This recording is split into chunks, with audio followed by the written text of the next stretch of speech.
saint du jour. Bonjour à tous, amis, frères et sœurs de la chaîne FL Cato. Opérateur François. Aujourd'hui, nous sommes le 18 février. L'Église fête Sainte Bernadette. Alors, Sainte Bernadette, c'est pas rien. Alors, Sainte Bernadette, elle est de l'époque 1844 à 1879. De Lourdes à Nevers. Elle fut la messagère de Notre-Dame depuis la grotte de Massabielle près du Gave des Pyrénées. Bernadette Soubirous était née à Lourdes en 1844. Elle ne savait pas lire et n'avait pas de santé. Elle fut choisie par Dieu parce que, petite et pauvre, pour être à 14 ans la confidente de la Vierge Marie. Le 11 février 1858 eut lieu la première des 18 apparitions de Marie. Quand Bernadette ose demander à la dame, il lui est répondu en patois béarnais « Je suis l'Immaculée Conception ». 4 ans avant, en 1854, le pape Pie IX avait proclamé ce dogme dont Bernadette n'avait jamais entendu parler.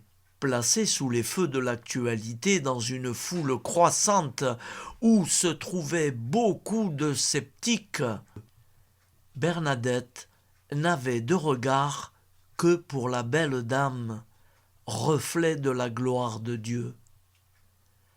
La Vierge Marie, par des paroles simples et fortes, comme aux noces de Cana, se fait l'écho de l'Évangile. Pénitence, conversion du cœur et prière pour le salut des pécheurs.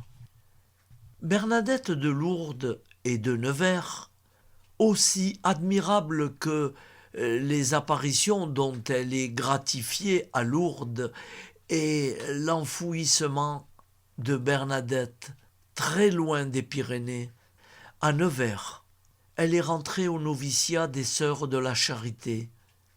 Elle ne reviendra plus jamais à Lourdes.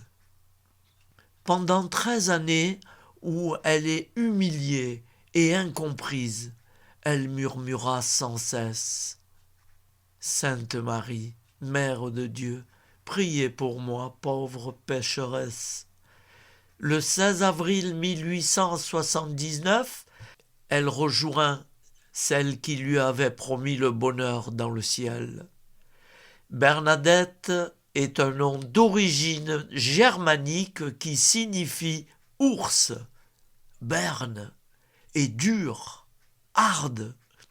Relions la contemplation mariale de Bernadette à celle du peintre Fra Angelo Jean de Fiesole, dont la famille dominicaine se souvient en ce jour.